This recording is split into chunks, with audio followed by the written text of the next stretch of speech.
Well, hello, lovely people, and welcome back. So glad you've tuned in today, and I'm here with another update. And this is one I've been following quite cautiously before giving an update on. And we have some interesting documents here that we're going to be going into. So, for context, the UK tabloid The Mail on Sunday had appealed the court ruling after publishing Duchess Meghan's letter. We all know that she had won, so they were appealing it. And this was their statement. They said, the fundamental point turns out to be false on the new evidence. The letter was crafted specifically with the potential of public consumption in mind because the claimant appreciated Mr. Markle might disclose it to the media. As a result of this, you've seen a lot of headlines. I know a lot of you have seen this, basically saying that Meghan's credibility was in question and using the words bombshell, and also basically framing this that she had written the letter knowing, emphasis on knowing, that it would be in the public domain. And also there's been this standout one that she used the words daddy to pull on the public heartstrings. And it's all supposed to be reflecting badly on her. And by the way, there's also been this other one that they've said she and Harry colluded on the Finding Freedom book. So, as we all know very well, whenever you hear of some kind of story, always wait for the other side to speak up. Because right now, those are the headlines that have been dominating in some areas. And we know there was a report that people do tend to retweet headlines and, not actually read the article all the way down. So we're here to break that. If there's an article, we like to go all the way right down to the end of the footnotes if possible, the fine print even. And, it's quite interesting how this has been framed. And it does put quite an emphasis on bias. So I'm kind of glad that we have a chance to go into some actual documents here and some answers from the Duchess of Sussex as she responds to some of these claims. So let's get straight into this. So the Duchess of Sussex, in her own 22-page witness statement provided to the court, the Duchess said she did not think the letter was likely, in quotes, to be leaked, but merely recognized that this was a possibility given the extraordinary level of media attention and unusual lens they were all under. It continues on to say, the proposition that saying that I recognized that it was possible that my father would leak the letter, albeit unlikely, is the same as saying I thought it likely that he would do so, is, I would suggest, absurd, she said. The Duchess said the text exchange showed she went to considerable lengths to ensure that the letter only went to her father and chose to write rather than email or text, fearing Mr. Markle's communications had been compromised. While members of the royal family suggested she fly out to see her father in person, she disclosed she believed it would be impossible to reach them privately without risking bringing yet more embarrassment on her in-laws, saying senior members of the family and their advisors expressed their concern over the public attacks, in quotes, on the royal family from Mr. Markle in interviews. Wanting them stopped, in quotes, the Duchess added. I was especially sensitive to this as I had very recently married into the family and was eager to please them, end quote. The statement goes on to say, in August 2018, she said she had spoken with two senior members of the royal family who agreed she would write a letter. The Duchess also disclosed other text messages from Mr. Knopf in which he praised her, quote, strong and clear letter with just the right amount of emotion, end quote.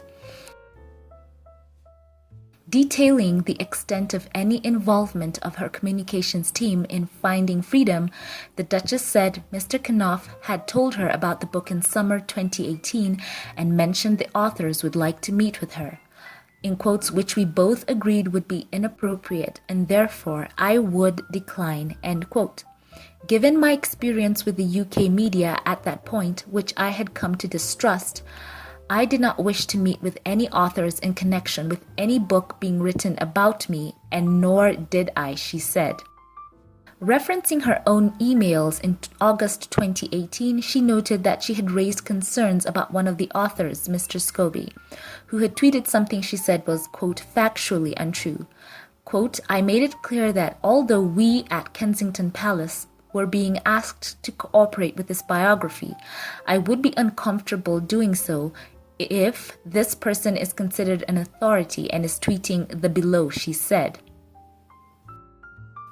On the briefing note for Mr. Knopf's meeting with the author, she said, nothing I shared with Mr. Knopf was special nor exclusive for these authors, nor did I think he would relate directly as stated. What he relayed was entirely at his discretion, end quote. And it goes on to say, in her new witness statement, having seen written evidence provided by her former aide, the Duchess accepted that Mr. Knopf did brief the authors of Finding Freedom and did so with her knowledge. I apologized to the court for the fact that I had not remembered these exchanges at the time, she said.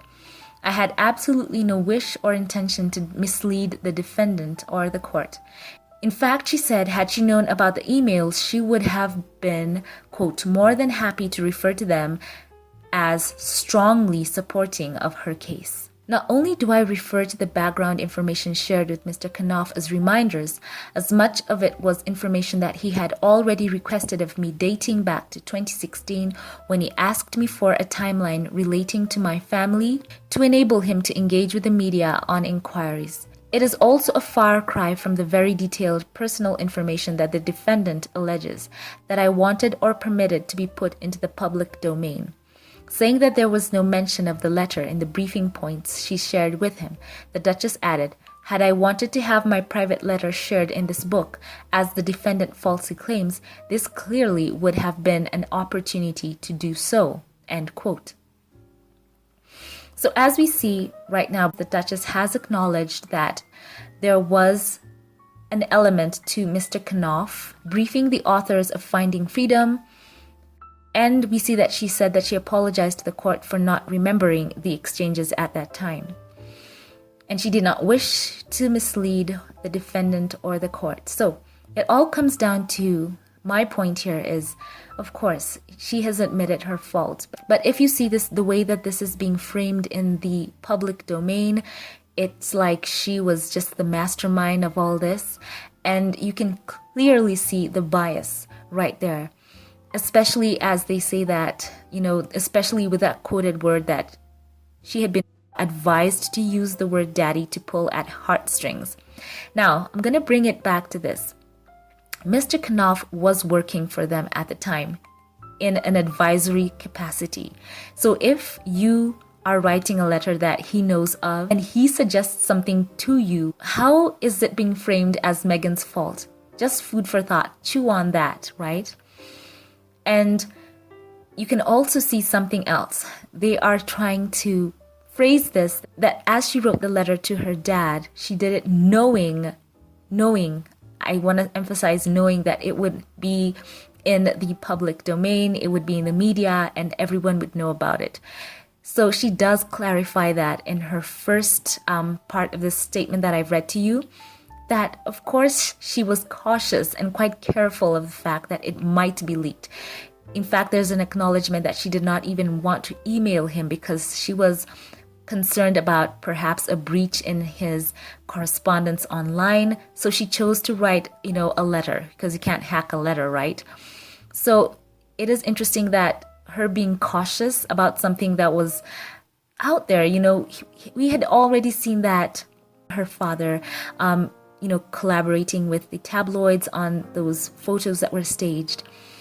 Why would she not cautiously choose every word that she wrote in that letter and take the advice of, Mr. Knopf and anyone else who, might have known of it? So it's once again how the headlines are being framed to basically put Meghan in this horrible light, and they are saying, credibility in question and on and on. And you can see right there, she expressed concern even about Scobie. She said that he had tweeted something that she felt was not true, and she did not feel comfortable, participating in that book at all. So it's quite interesting. Let's see how this case will develop. I wanted to report this to you, just giving you the statements and, of course, leaving you with this word. She said this, that she merely recognized that it was a possibility that the letter might be leaked given the extraordinary level of media attention and unusual lens she and her family were all under. She said this, keep this in mind, the proposition that saying that I recognize that it was possible that my father would leak the letter, albeit unlikely, means she's giving him the benefit of the doubt. In that saying, albeit unlikely, she goes on to say, is the same as saying that I thought it likely that he would do so. And she would suggest that is absurd, you know. At that point, she was still trying to mend her relationship with her father, and we all know how that has gone. So we're not here to trash her dad in the comment section, and I would like us all to avoid doing so in this community, because if Meghan herself has never trashed her dad in interviews and anything else, we're just gonna follow in that suit as well. So we're gonna avoid doing that as well. So we're gonna see how this will proceed. I think they say that this case should be decided on very shortly. I think it's within 3 days we will know. Duchess Meghan won, and we know it was wrong for this tabloid to publish a personal letter. All in all, that was wrong. So this appeal, I feel, once again, will go in Meghan's favor. So once again, share your thoughts with me in the comment section below. And keep here for more updates.